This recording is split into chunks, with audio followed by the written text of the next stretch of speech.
Nitrogen बम, hydrogen bomb, इस प्रकार की जो घोषणा की थी, तो पूरा देश सकते में था कि अब कौन सा बम राहुल गांधी फोड़ने वाले हैं।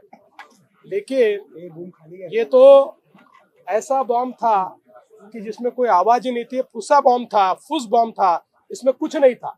इस प्रकार से ये बम भी नहीं था, यानी खोदा पहाड़ और चूहा भी नहीं निकला। लेकिन मैंने इससे पहले भी कहा है, राहुल गांधी ये सीरियल लायर है, ये सफाई के साथ झूठ बोलते हैं।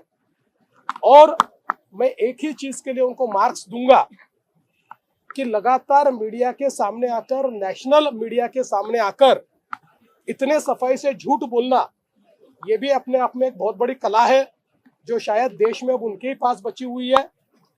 इससे पहले राहुल गांधी जी को इलेक्शन कमीशन ने कई नोटिसेस दिए कि आपके पास अगर कोई सबूत है तो लाकर पेश कीजिए। वो कभी गए नहीं, न्यायालय के सामने वो सबूत लेकर जाते नहीं, कहीं पर भी वो सबूत देते नहीं है।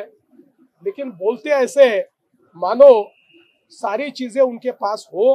राहुल गांधी ये लगातार झूठ बोल रहे हैं। ये हिटलर के मंत्री गोबेल्स की टेक्निक है कि लगातार झूठ बोलो तो लोगों को शायद सच लग जाए। लेकिन राहुल जी, ये टेक्निक देश में चलने वाली नहीं है। जब तक जनता के बीच आप जाओगे नहीं, आपको वोट नहीं मिलने वाले। आप कितना भी झूठ बोलेंगे तब भी जनता उससे बरगलाने वाली नहीं है।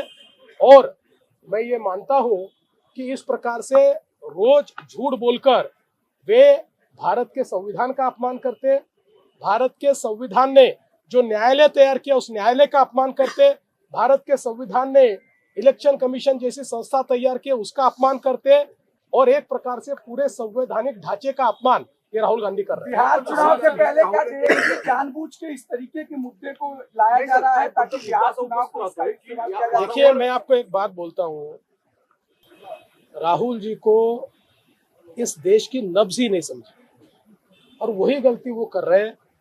उनको लगता है कि इस प्रकार से झूठ बोलकर वो बिहार जीतेंगे। बिहार मोदी जी के साथ जाएगा।